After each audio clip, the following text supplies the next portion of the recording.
যশোরের টাটকা খেজুরের রস আর স্বাদে ভরা খেজুর গুড়ের খ্যাতি দেশ জুড়ে। শীত মৌসুম শুরু হওয়ার সাথে সাথে খেজুর গাছ কাটা, রস সংগ্রহ আর গুড় বানানোর ধুম পড়েছে এই জেলার গাছি ও তাদের পরিবারে। শীতের সকালে স্বাদে ভরা টাটকা রস খাওয়া যেমন তৃপ্তির, তেমনি রস দিয়ে তৈরি পায়েস কিংবা নানা ধরনের পিঠা মন্ডাও এখানকার মানুষের কাছে ভীষণ প্রিয়। রসের মৌসুম শুরু হওয়ায় গাছিবাড়িগুলোতে নানা স্বাদের গুড় বানাতে ব্যস্ততা বেড়েছে।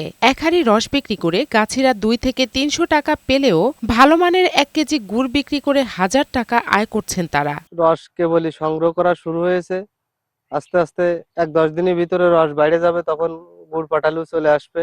এক পালা কাটিছি আর এক পালা কাটলাম, আগামীকাল আল্লাহ দিলে রস কিছু না কিছু বেরোবে। কৃষি সম্প্রসারণ অধিদপ্তরের তথ্য মতে যশোর জেলায় 16 লাখের বেশি খেজুর গাছ থাকলেও এবছর 3.5 লাখ গাছ থেকে রস সংগ্রহ করা হচ্ছে। যশোরের খেজুর রসের নানা ধরনের গুড় দেশ ও দেশের বাইরে চাহিদা থাকায় মান ধরে রেখে গুড় উৎপাদনে গাছিদের সব ধরনের সহায়তা করছে কৃষি বিভাগ। আমাদের জেলাতে এবছর 3,50,000 খেজুর গাছের আমরা চাষ দিব এবং উৎপাদনে নিয়ে আসার যে লক্ষ্যমাত্রা নির্ধারণ করেছি। কৃষকদেরকে আমরা বিভিন্ন ব্যাপারে পরামর্শ দিচ্ছি, তাদের সাথে নিরাপদ রস এবং গুড় উৎপাদনের জন্য তাদের মাঠ দিবস, উঠান বৈঠক ইত্যাদির মাধ্যমে পরামর্শ প্রদান করতেছি, যেন নিপা ভাইরাস মুক্ত রস এবং গুড় উৎপাদন করতে পারে।